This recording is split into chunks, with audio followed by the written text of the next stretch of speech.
Le royaume du divin fiat chez les créatures. Le livre du ciel. Tome 31. Plus belle encore peut-être que la création. Par conséquent, tiens toujours près le papier, l'encre et la plume, je te promets d'écrire la page de ta vie où pourra se voir tout. Ce que moi seul j'ai formé et écrit. Ainsi, tu resteras heureuse, et moi aussi.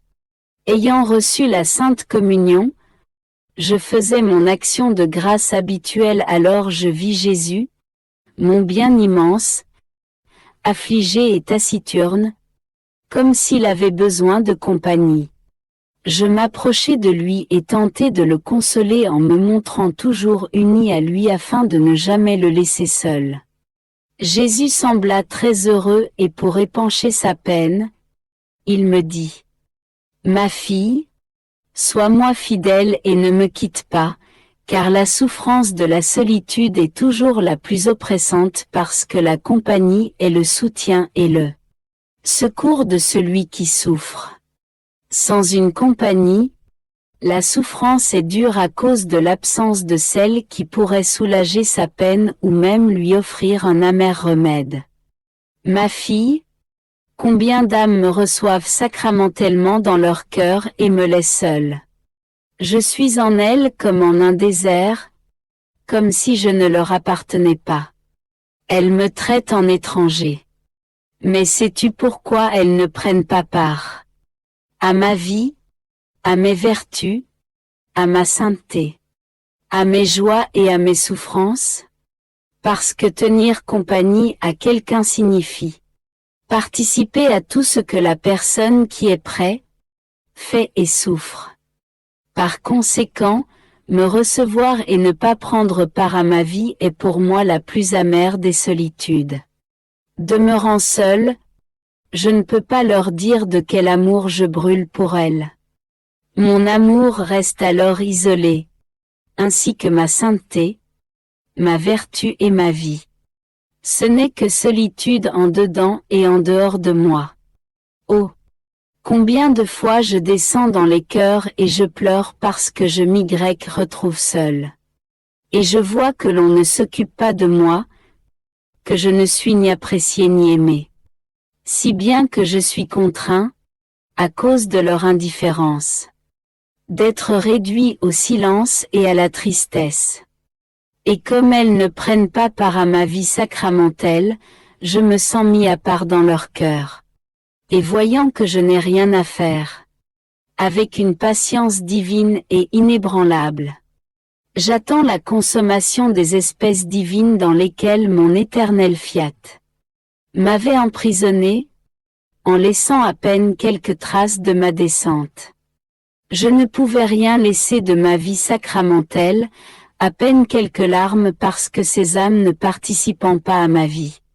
Il leur manquait le vide où j'aurais pu laisser les choses qui se rapportent à moi et que je voulais placer en commun avec elles. Il y a ainsi beaucoup d'âmes qui me reçoivent sacramentellement et qui n'ont rien à me donner qui m'appartienne. Elles sont stériles de vertu, d'amour, de sacrifice. Pauvres choses, elles se nourrissent de moi. Mais comme elles ne me tiennent pas compagnie, elles continuent d'avoir faim. Oh! À quelle souffrance et à quel martyre ma vie sacramentelle se voit soumise. Je me sens souvent étouffée par la moue. Je voudrais être libre et je soupire pour descendre dans ces cœurs. Mais, hélas, je suis obligée de les quitter plus suffocants qu'avant. Comment épancher mon amour si personne ne fait attention aux flammes qui me brûlent? D'autres fois, des flots de douleur m'inondent.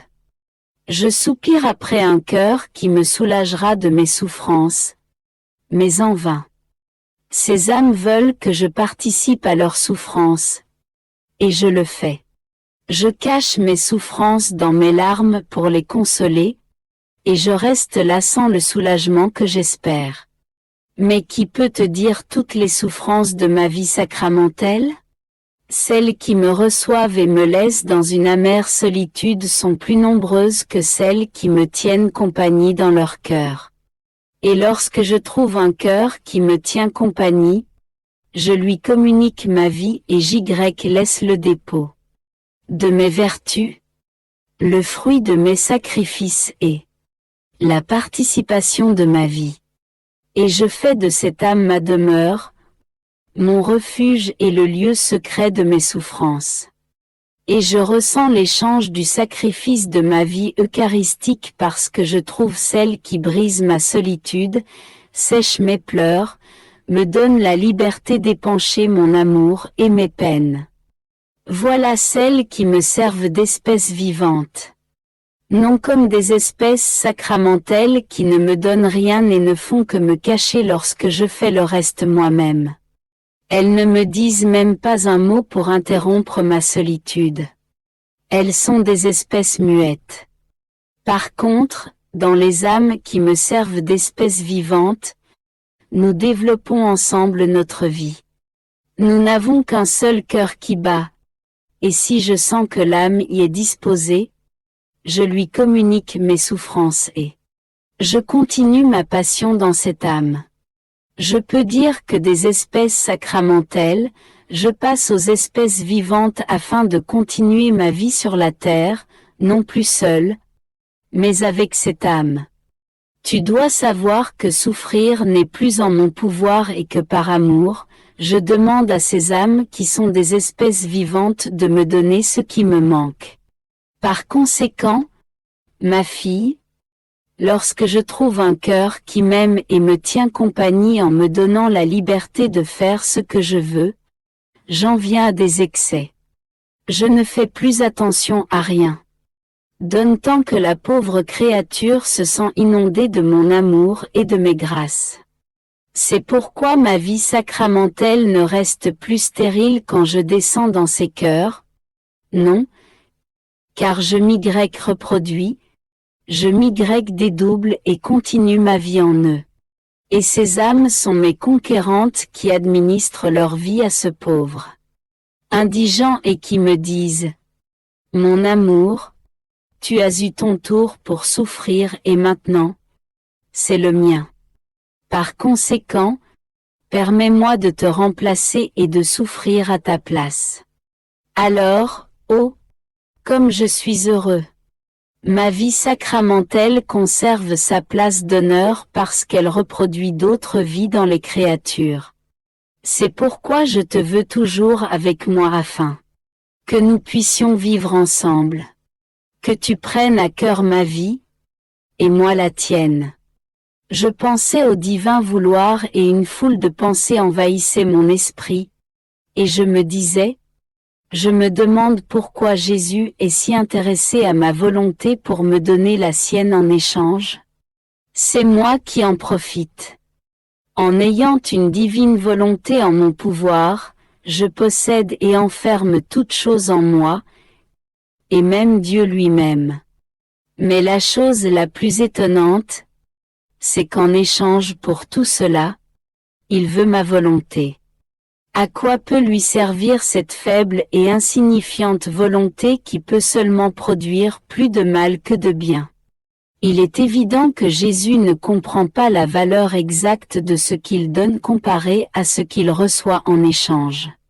Pourvu qu'il obtienne ce qu'il veut, il ne tient pas compte du fait que ce soit peu ou rien en comparaison de la valeur de ce qu'il a donné.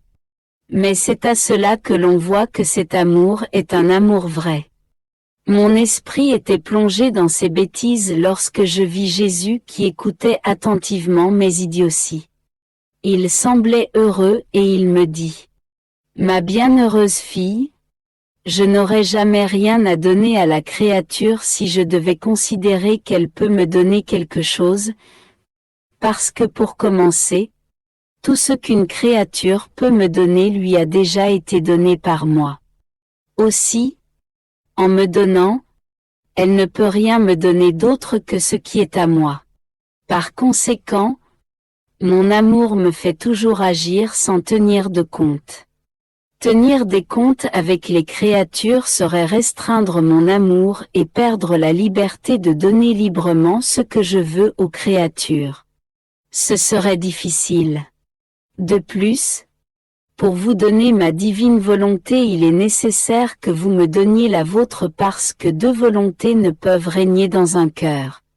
Ils seraient en guerre et votre volonté serait un obstacle à la mienne qui ne serait pas libre de faire ce qu'elle veut. Et moi, pour que ma volonté soit libre, j'insiste toujours pour que vous me donniez la vôtre. Mais ce n'est pas tout. Tu dois savoir que ta volonté est faible, insignifiante, mais lorsqu'elle vient entre mes mains créatrices et transformantes, elle change d'aspect. Je la rends puissante, je lui donne vie, je mets en elle le mérite qui produit le bien et je l'utilise afin de ne pas la laisser oisive. Je deviens le céleste jardinier qui travaille dans le champ de ta volonté et j'en fais un magnifique champ de fleurs et le jardin de mes délices. De sorte que ce qui est insignifiant entre tes mains et peut-être même nuisible, change de nature dans mes mains et me devient utile en me donnant le plaisir d'en faire un petit lot de terre à ma disposition et que je peux fleurir. Ainsi, afin de pouvoir donner, je veux ce qui est petit et insignifiant, même comme prétexte pour pouvoir donner ce qui est grand et pouvoir dire. Cette âme m'a donné et je lui ai donné en échange. Il est vrai qu'elle m'a peu donné, mais c'est tout ce qu'elle avait.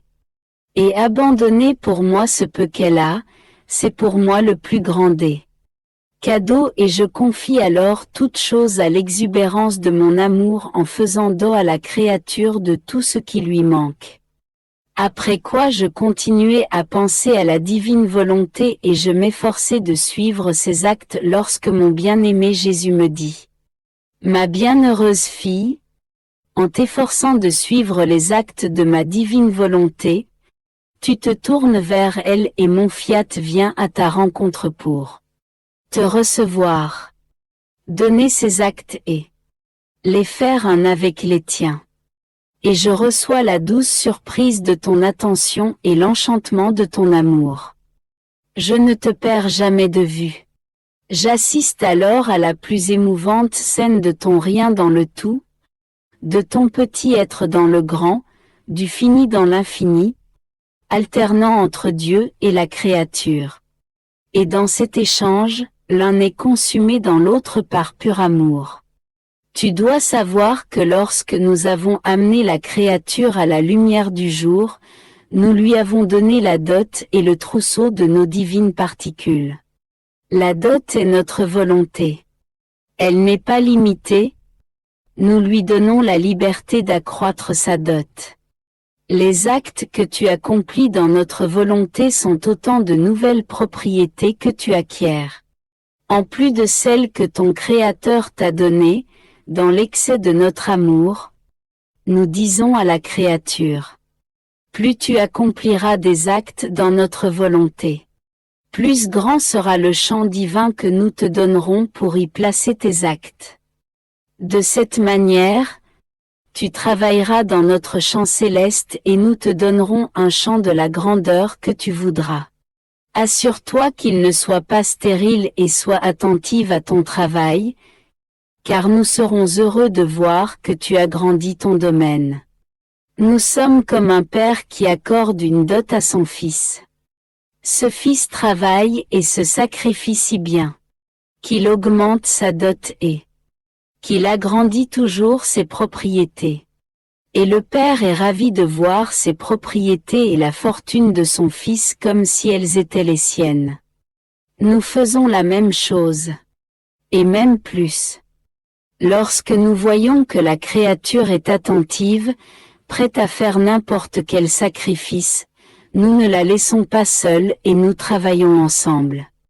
Nous lui prêtons tout ce dont elle a besoin. Volonté, sainteté, nos actes, tout. Afin de nous réjouir en voyant notre fille propriétaire de tant de biens. Fiat. Je pensais aux nombreuses vérités que mon adorable Jésus m'a manifestées sur la divine volonté et, oh, combien de surprises, de joie et d'émotions inondent mon esprit concernant ces vérités. Elles semblaient descendre du ciel toutes ordonnées pour remplir la terre. Leur intense activité était de former un chemin en elles-mêmes afin de nous faire retourner dans ces vérités, et entourer ensuite la créature afin qu'elle n'en sorte pas. Et mon céleste Jésus, visitant ma pauvre âme, me dit: Ma petite fille de mon vouloir, tu dois savoir que chaque vérité que j'ai manifestée sur ma divine volonté n'était qu'une autre façon de m'approcher de la créature. Lorsque notre être suprême parlait, il faisait un pas de plus vers les créatures. Il plaçait une divine particule de plus à leur disposition. Et il traçait de nouveaux liens d'union et d'amour. Notre parole est toujours une naissance qui sort de nous. C'est notre Verbe qui descend du ciel, à la recherche de notre créature après qui nous soupirons. Et notre Trinité sacro-sainte, attirée par la puissance du Verbe qui est inséparable de nous, fait son chemin. Et pas à pas nous nous rapprochons de celle à qui notre parole est parvenue. Tu dois savoir que lorsque nous décidons de manifester une vérité par notre Verbe, c'est une partie de nous qui sort de nous. Alors notre être suprême prend un aspect inhabituel. Une joie nouvelle nous investit. Il sort de nous une communication de nouvelles béatitudes. Le ciel tout entier, en voyant notre aspect inhabituel, se rend déjà compte que nous sommes sur le point de sortir une nouvelle parole de vérité. Parce que les premières à célébrer ces paroles sont les trois personnes divines, et ensuite le ciel tout entier avec nous. Ces vérités sont les dons du grand roi, qui sait comment faire mouvoir et investir toutes choses. C'est notre parole, qui a une vertu créatrice, vivifiante et transformante, et qui certaines fois saisit, écrase et fait tout voler en éclats. Et sur les ruines, elle fait se lever la vie de notre parole et elle forme les plus belles choses, une création nouvelle. Ces œuvres magnifiques étonnent le ciel et la terre. Que peut faire notre Fiat? Il peut tout faire. Et qu'est-ce que fera la chaîne d'un si grand nombre de nos Fiat?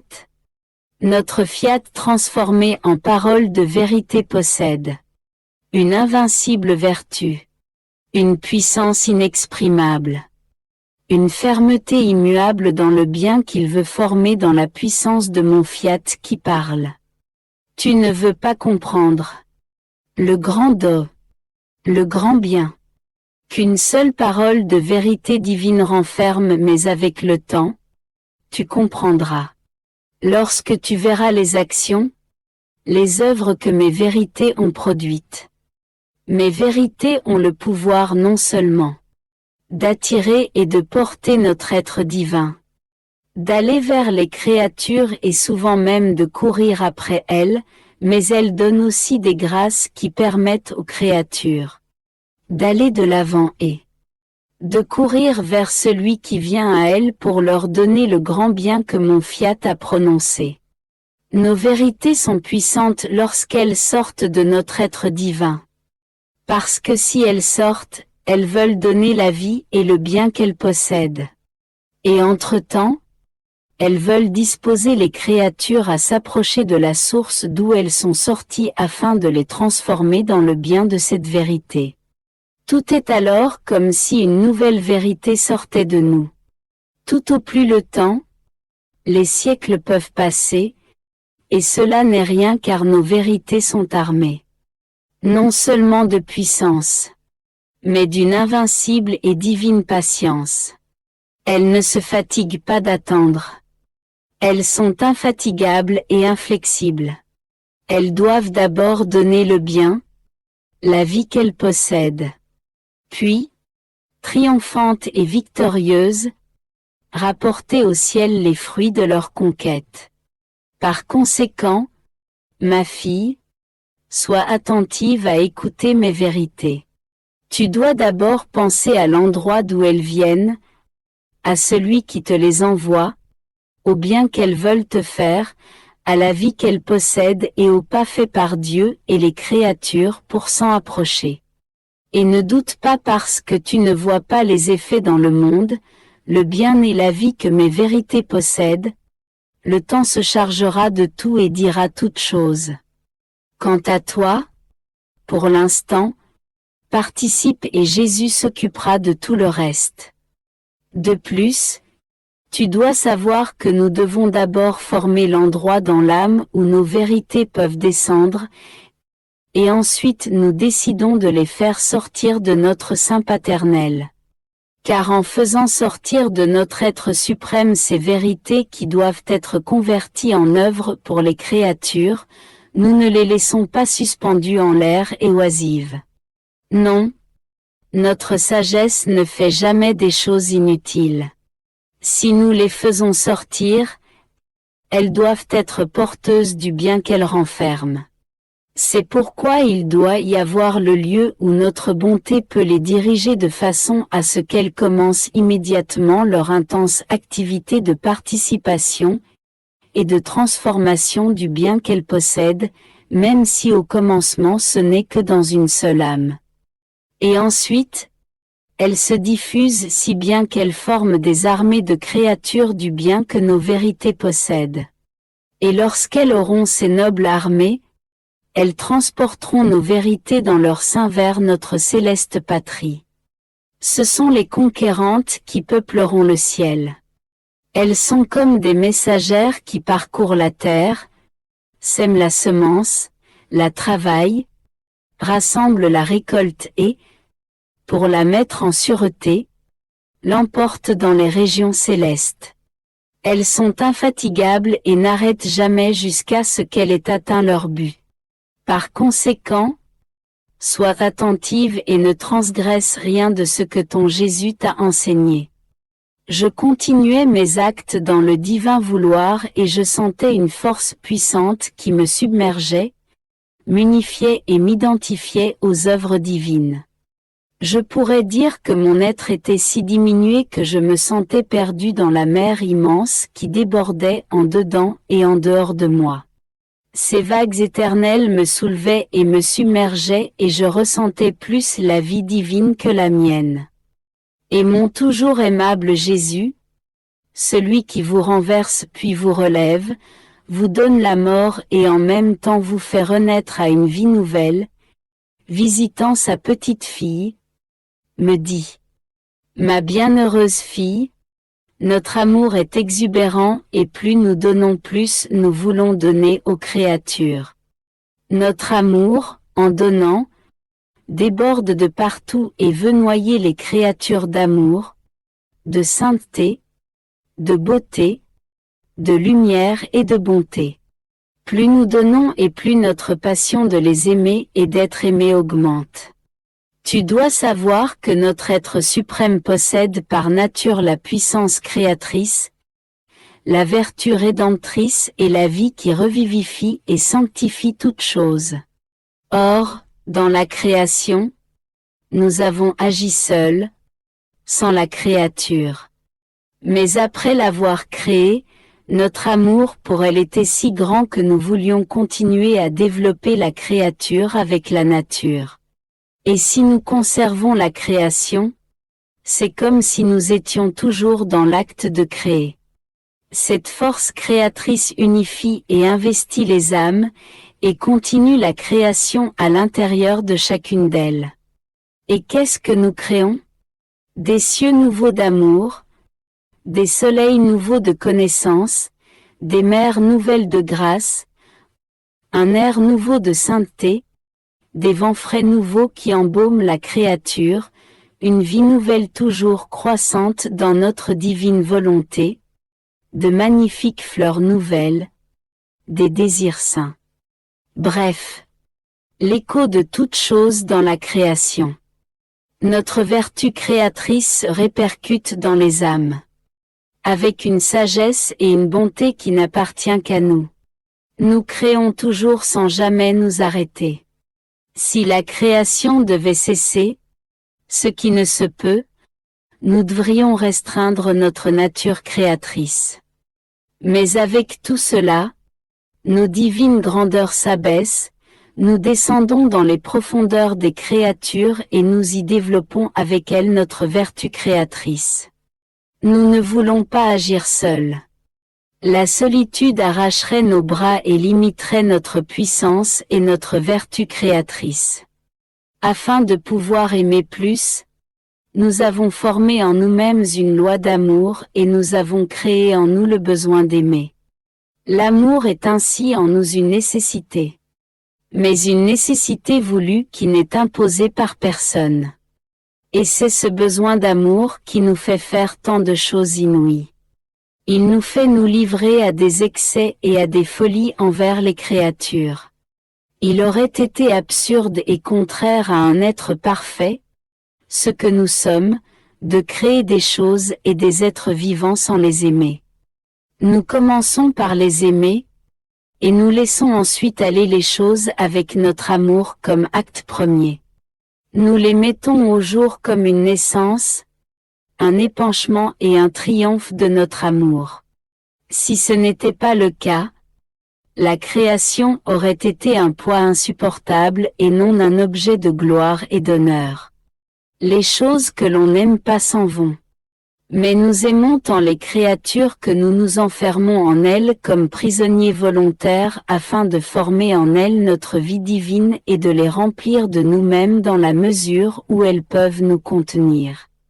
Et pour aimer encore plus les créatures et être aimés par elles, nous voulons que la créature connaisse notre amour et que nous voulons sa compagnie afin de voir et de toucher ce que nous opérons et comment nous voulons notre vie divine dans son âme.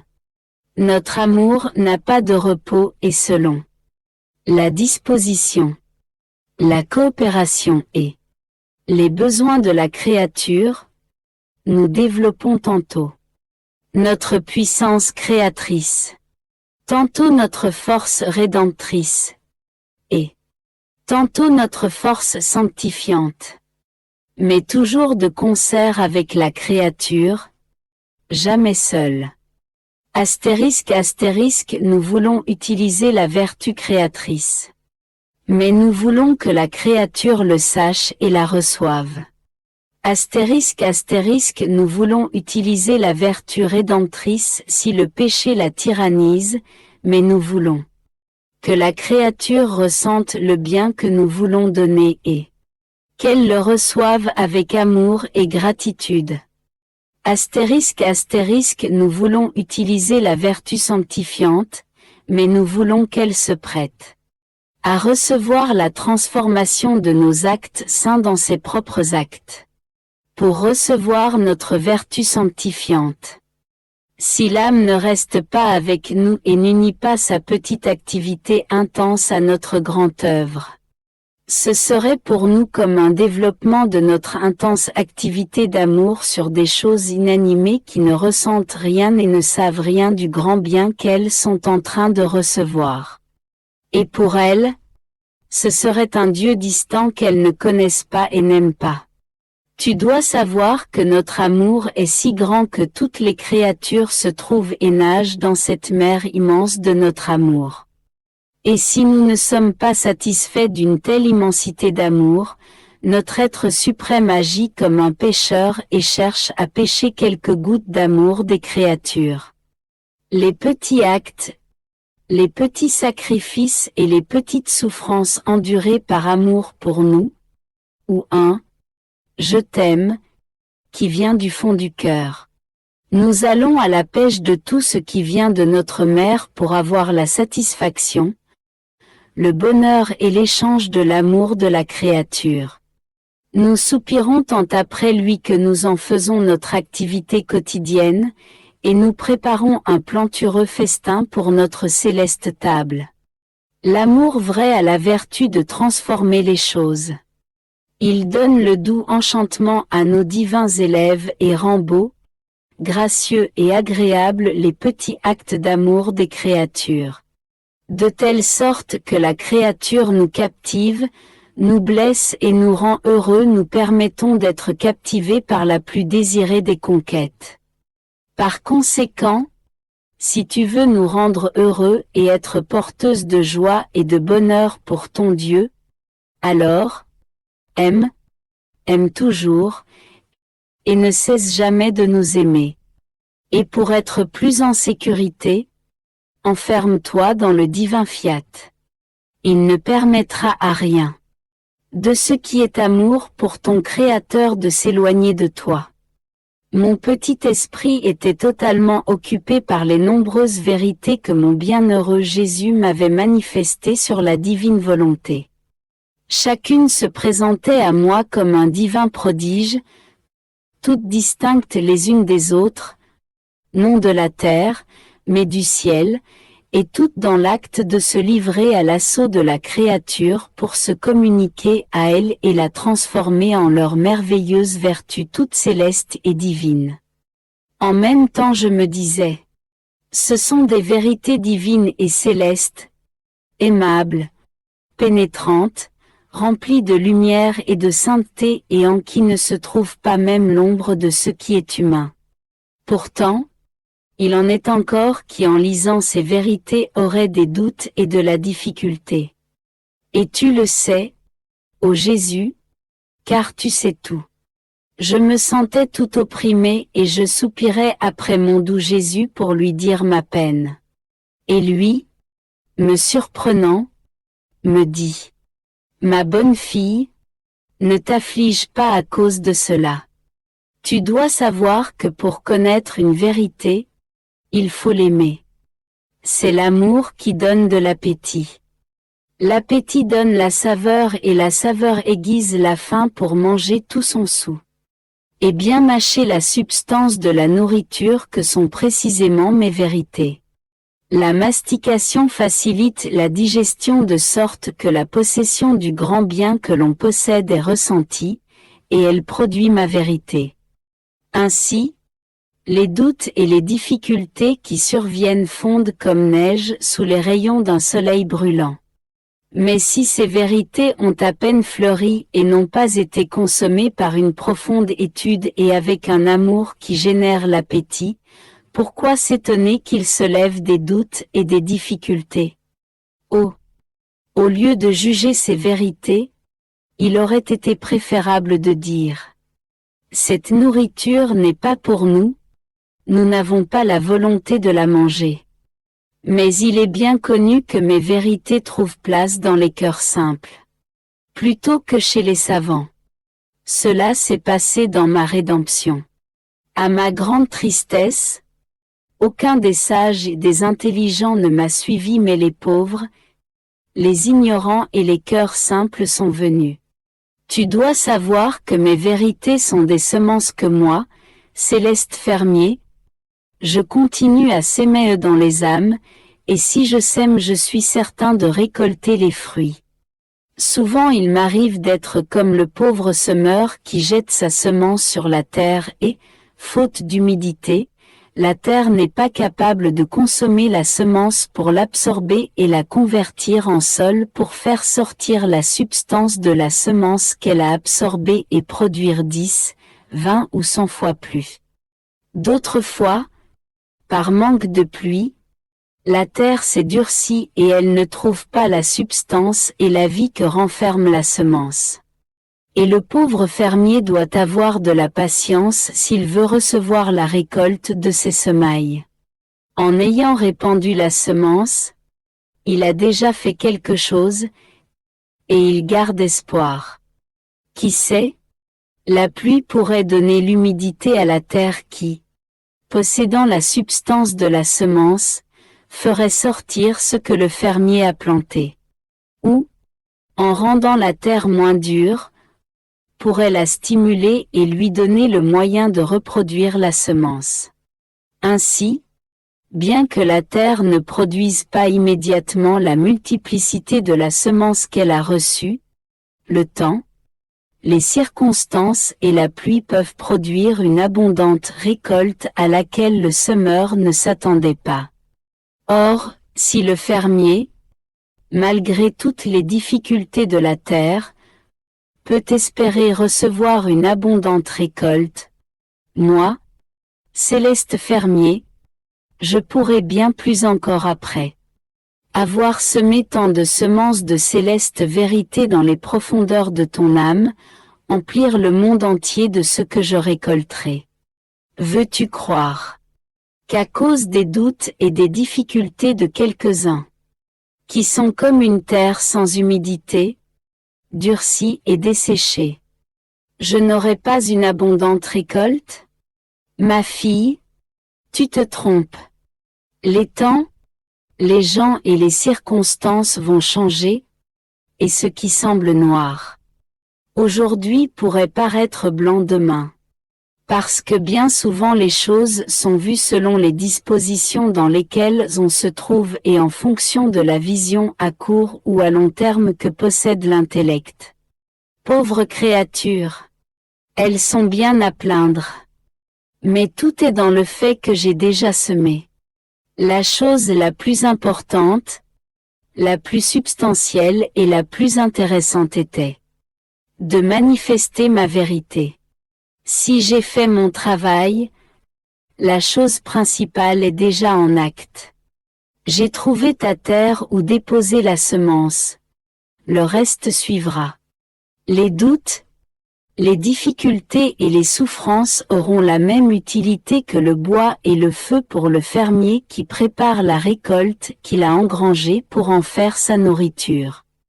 De la même manière, ces doutes, ces difficultés et ces souffrances nous sont utiles à toi et à moi comme des soleils qui font mûrir mes semences dans leur cœur. Pas seulement avec des paroles, mais comme le bois et le feu qui, avec le sacrifice de sa propre vie, préparera et convertira cette récolte en le plus doux des aliments pour en nourrir les créatures. Ma fille, lorsque je suis venue sur la terre, si j'avais tenu compte de ce qui se disait sur moi et des contradictions aux vérités que je manifestais, je n'aurais ni formé ma rédemption ni manifesté mon évangile. Et pourtant, ceux qui étudiaient les Écritures et enseignaient la religion au peuple étaient de la classe noble et parmi les plus savants. Je les ai laissés parler. Avec amour et une invincible patience j'ai supporté leurs continuelles contradictions et les souffrances qu'ils me causaient. Et cela m'a servi de bois pour me brûler et me consumer sur la croix par amour pour eux et pour tous. Aujourd'hui encore, si je voulais faire attention à ce qui s'est dit sur les vérités de ma divine volonté, j'aurais voulu mettre fin aux manifestations et aux desseins que je veux accomplir en les manifestant. Mais non, nous ne souffrons pas de mutabilité. Les œuvres divines sont immuables. Les œuvres de l'homme ont cette faiblesse. Ses actes dépendent de l'appréciation des autres, pas les nôtres. Lorsque nous décidons, rien ne peut nous mouvoir, ni les créatures toutes ensemble, ni même l'enfer tout entier. Mais nous attendons avec un amour inépuisable les temps, les circonstances et les personnes que nous utiliserons pour ce que nous avons établi. Par conséquent, ne t'inquiète pas et adopte nos manières divines. Si nécessaire, offre le sacrifice de ta vie, pour obtenir que ma divinité soit connue et règne dans le monde entier. Mon doux Jésus garda le silence et je continuai à penser à l'impossibilité de faire régner la divine volonté sur la terre comme au ciel.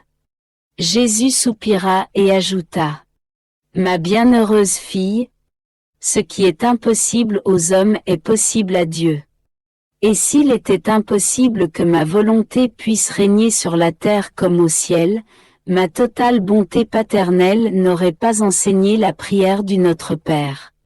Pourquoi prier pour des choses impossibles ? Je n'aurais pas été le premier à la réciter avant tant d'amour et avant tous les autres.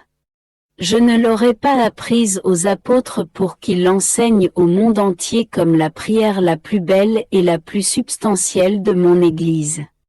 Je ne veux pas des choses impossibles et je ne les demande pas non plus des créatures. Par conséquent, s'il était impossible à ma divine volonté de régner sur la terre comme au ciel, j'aurais enseigné une prière inutile et sans effet, et je ne sais pas faire des choses inutiles. Tout au plus. J'attends, même pendant des siècles, et je dois attendre que la prière que j'ai enseignée porte des fruits. De plus, sans que personne ne me le dise, c'est gratuitement que j'ai donné ce grand bien que ma volonté soit faite sur la terre comme au ciel. Comme dans la création, c'est sans qu'on me le demande que j'ai étendu les cieux, créé le soleil et tout le reste. C'est la même chose avec ma volonté quand j'ai dit spontanément. Priez pour que ma volonté soit faite sur la terre comme au ciel. Et lorsqu'il est dit spontanément, priez pour que cela arrive, sans que personne ne me le demande, cela signifie que dans mon omniscience j'ai d'abord considéré toute chose et bien réfléchi à toute chose.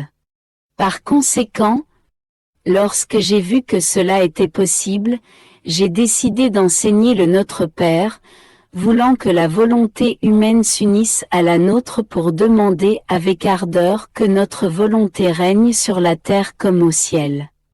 Ainsi, tout ce que j'ai manifesté sur ma volonté est contenu dans ces mots. Que votre volonté soit faite sur la terre comme au ciel. Ces quelques paroles contiennent des abîmes de grâce, de sainteté, de lumière, de communication et de transformation divine entre le Créateur et la créature.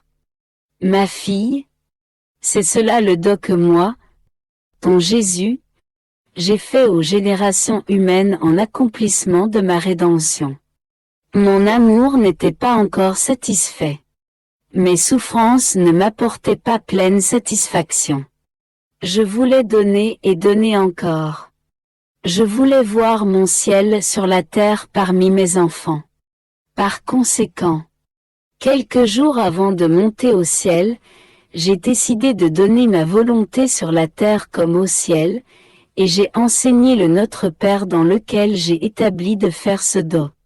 Ce que ton Jésus a établi doit se réaliser entièrement. Par conséquent, ne doute pas, et si d'autres veulent en douter, laisse-les faire. Que savent-ils de la façon dont les choses doivent se produire? J'ai entre mes mains la puissance et le vouloir, et cela suffit. Et toi, demeure en paix et poursuis tes envols. Fais confiance à ton Jésus et tu verras. Mon pauvre esprit traversait la mer du divin fiat dans la mesure de sa petite capacité. Je comprenais sa valeur, sa sainteté et le grand prodige du fait qu'une créature qui vit en elle puisse contenir une volonté si sainte et interminable. Se faisant ainsi porteuse et possesseur de ce saint vouloir qui comprend et enferme toute chose. Il n'y a pas sujet à s'étonner lorsque ce qui est grand renferme ce qui est petit. Mais que ce qui est petit contienne ce qui est grand est chose incroyable, Dieu seul est capable de tels prodiges. Bonté de Dieu, combien tu es admirable. Tu es plus qu'une mère tendre et aimante qui veut s'enclore dans le Fils pour le mettre en sécurité et pour voir sa vie répétée dans son enfant. Avoir la gloire de pouvoir dire « Le Fils est semblable à sa mère ». Mais alors que mon esprit se réjouissait dans les joies pures du divin fiat, une triste tempête affligea mes joies. Et je compris le grand mal et la terrible offense faite à Dieu lorsque nous prenons la liberté de faire notre volonté. Et mon bien-aimé Jésus, répétant sa brève visite, me dit avec amertume: Ma bonne fille, la volonté humaine Elle fait la guerre à Dieu. Les armes qu'elle utilise contre son Créateur la blessent elle-même et son âme est déchirée en morceaux devant Dieu. Chaque acte de la volonté humaine la sépare de son Créateur, de sa sainteté, de sa force, de sa puissance, de son amour et de son immutabilité. Sans ma divine volonté, la créature devient semblable à une cité assiégée dont les ennemis obligent tous les habitants à mourir de faim dans les tourments. Mais avec cette différence. Le bourreau qui déchire ses membres est la volonté de l'âme elle-même. Ce ne sont pas des ennemis qui la tourmentent, car elle est devenue sa propre ennemie. Si tu savais la douleur que je ressens en voyant des âmes mises en pièces. Chaque acte de la volonté humaine est une division que l'âme forme entre son Dieu et elle. Elle se retire de la beauté de sa création. Elle devient frigide à l'amour pur et véritable. Elle perd son origine et se prépare à un enfer anticipé si sa volonté la précipite dans un péché grave, ou au purgatoire si le péché est léger. La volonté humaine est comme une gangrène pour le corps. Elle a la vertu de déchirer la chair en morceaux et de déformer la beauté de la créature. Pauvres âmes sans ma divine volonté. Elle seule possède la vertu unifiante. Elle unifie tout. Pensée, désir, affection, amour et volonté humaine. Elle donne à la créature la merveilleuse forme unifiante. Par contre, sans ma volonté, la pensée veut une chose, la volonté une autre, le désir autre chose et l'affection une autre chose encore. De telle sorte qu'ils s'engagent dans une bataille et, dans la confusion, ils se divisent entre eux. Ah! Il ne peut y avoir ni paix ni union sans ma volonté. Il manque alors celle qui place le ciment unissant les parties divisées et qui rend l'âme forte contre les maux qui surgissent. C'est pourquoi ton Jésus ne fait que pleurer la ruine de ces âmes. Elles sont plus renversées que celles de Jérusalem qui, au lieu de reconnaître son Messie, ne l'ont pas accueilli et lui ont donné la mort. Ma volonté ne sera pas reconnue elle non plus. Alors qu'elle est parmi eux et en eux. Ils forment dans leur âme de petites cités qui sont renversées et ils m'obligent à leur répéter la menace qu'il ne restera pas pierre sur pierre. Sans ma volonté, ce sont des citadelles sans roi. Par conséquent, elles n'ont personne pour les protéger et les défendre. Personne pour leur administrer la nourriture nécessaire pour faire le bien et personne pour les empêcher de s'empêtrer dans le mal. Et je pleure sur leur sort, et je prie qu'ils reconnaissent ma volonté, qu'ils l'aiment et lui permettent de régner. Et toi, prie avec moi. Après quoi je suivis les actes que mon Jésus avait accomplis lorsqu'il était sur terre et je le priai de tout mon cœur qu'en vertu de ces actes il fasse connaître à tous sa volonté. Et en suivant ce qu'il avait fait, mon esprit s'arrêta dans l'acte où mon amour éternel, Jésus, parcourait les champs et se réjouissait en voyant les fleurs qu'il cueillait de ses mains créatrices.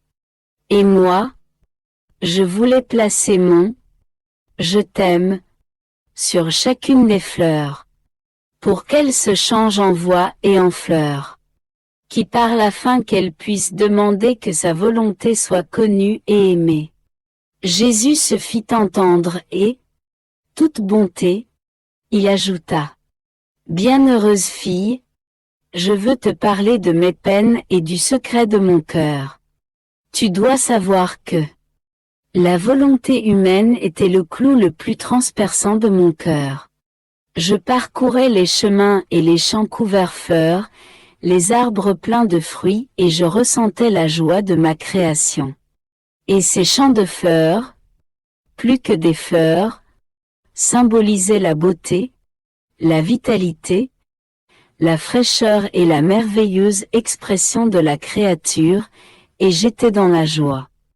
Mais immédiatement le clou du vouloir humain m'a fait voir qu'elle se fanait, se décolorait et séchait, s'inclinait sur leurs tiges en mourant, et leur parfum se changeait en odeur nauséabonde tandis que les fruits des arbres devenaient sûrs et pourrissaient, symbole du mal auquel la volonté humaine réduit la créature. Ma souffrance était grande et ces fleurs me tiraient les larmes des yeux, car je sentais pénétrer plus intensément le clou du vouloir humain. Et ma douleur est si intense que j'attends ton « je t'aime » pour me demander que le bien de ma volonté et le mal de la volonté humaine soient connus, que la mienne soit faite, que les créatures méprisent la leur. Souvent j'ai regardé le ciel constellé d'étoiles et le soleil faisant majestueusement briller sa lumière qui dominait toute la terre. Ils étaient des symboles du ciel de l'âme et du soleil de ma volonté qui devait briller dans ce ciel si bien que sa lumière devait dominer le ciel de l'âme et la magnifique terre fleurie de son corps. Et mon cœur bondissait de joie. Mais, oh, que ces moments furent brefs. Immédiatement, la pluie de la volonté humaine a surgi pour former de noirs nuages, chargés de tonnerre et d'éclairs et qui cachaient le soleil. Ils ont effacé le beau spectacle d'un ciel serein.